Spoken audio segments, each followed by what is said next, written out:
Current affairs में आपका स्वागत है। यहाँ हम बैंक, रेलवे, एसएससी, यूपीएससी और टीचिंग जैसी सभी प्रतियोगी परीक्षाओं की तैयारी करने वाले उम्मीदवारों के लिए परीक्षा उपयोगी करंट अफेयर्स लेकर आए हैं, जो नवीनतम वैश्विक समाचारों और करंट अफेयर्स से अपडेट रहने के लिए बहुत ही जरूरी है, जो लंबे समय से अपने विद्यार्थियों को जीए और करंट सेक्शन अच्छे मार्क्स लेकर आने में मदद करती है। करंट अफेयर क्वेश्चंस, उनकी महत्वपूर्ण जानकारियां। तो चलिए शुरू करते हैं। नंबर 1, सेना ने चीन सीमा पर उन्नत ड्रोन रोधी रक्षा प्रणालियां तैनात की। आंसर, भारत घरेलू स्तर पर विकसित integrated drone detection and interdiction system IDD&IS के साथ अपनी उत्तरी सीमाओं को मजबूत करता है। चीन के साथ उत्तरी सीमाओं पर बढ़ते तनाव के जवाब में भारतीय सेना ने अपनी वायु रक्षा क्षमताओं में महत्वपूर्ण वृद्धि शुरू की है। इस रणनीतिक युद्धाभ्यास के केंद्र में रक्षा अनुसंधान और विकास संगठन DRDO और भारत इलेक्ट्रॉनिक्स के सहयोग से घरेलू स्तर पर विकसित अत्याधुनिक integrated drone detection and interdiction system IDD&IS की तैनाती है। मार्क 1 वेरिएंट IDD&IS स्वदेशी रक्षा प्रौद्योगिकी को आगे बढ़ाना। सहयोगात्मक प्रयास DRDO और भारत इलेक्ट्रॉनिक्स द्वारा संयुक्त रूप से विकसित मार्क 1 वेरिएंट IDD&IS भारत की स्वदेशी रक्षा प्रौद्योगिकी में एक मील का पत्थर दर्शाता है। बहुस्तरीय दृष्टिकोण, ये सिस्टम शत्रुतापूर्ण ड्रोन के खिलाफ एक बहुस्तरीय रक्षा तंत्र प्रदान करते हैं, जिसमें लेजर का उपयोग करके हार्ड किल उपायों के साथ जैमिंग तकनीक का संयोजन होता है, जिससे व्यापक सुरक्षा सुनिश्चित होती है। IDD एवं IS की परिचालन क्षमताएं जैमिंग तकनीक 2 से 5 किलोमीटर के दायरे में ड्रोन को बाधित करने में सक्षम, संभावित खतरों के खिलाफ तत्काल जवाबी उपाय प्रदान करने में सक्षम। लेजर आधारित अवरोधन, उच्च ऊर्जा लेजर का उपयोग करके सिस्टम मजबूत रक्षा क्षमताओं को सुनिश्चित करते हुए 800 मीटर से अधिक दूरी से ड्रोन को बेअसर कर सकता है। तैनाती और विस्तार योजनाएं। प्रारंभिक तैनाती, सेना वायु रक्षा AAD नेटवर्क को बढ़ाते हुए 7 IDD और IS इकाइयों को रणनीतिक रूप से सीमा पर तैनात किया गया है। भविष्य में रोलआउट, ये तैनाती एक व्यापक रोलआउट योजना के पहले चरण को चिन्हित करती है, जिसके बाद के पुनरावृत्तियों में बढ़ी हुई सीमा सुरक्षा के लिए विस्तारित अवरोधन रेंज की सुविधा होने की उम्मीद है। DRDO द्वारा निर्देशित ऊर्जा हथियार प्रणालियों की निरंतर खोज।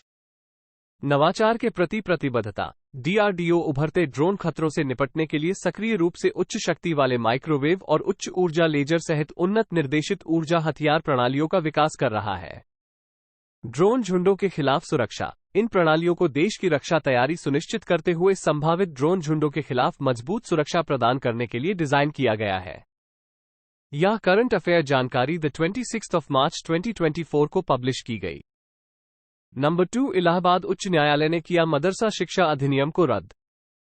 इलाहाबाद हाई कोर्ट की लखनऊ बेंच ने UP board of Madrasa education act 2004 को असंवैधानिक घोषित कर दिया है।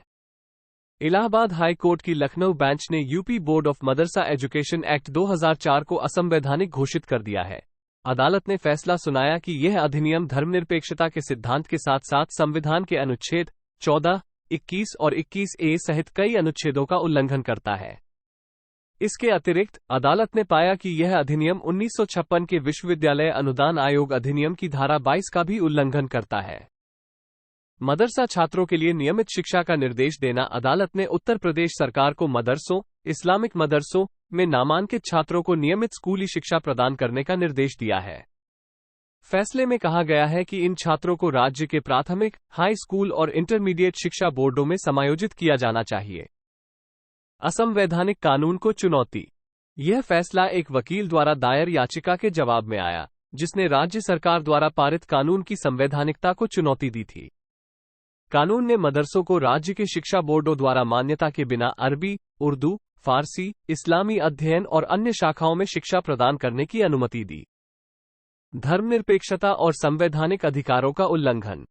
अदालत ने कानून को असंवैधानिक पाया क्योंकि यह धर्मनिरपेक्षता के सिद्धांत का उल्लंघन करता है, जो संविधान की मूल संरचना का एक हिस्सा है।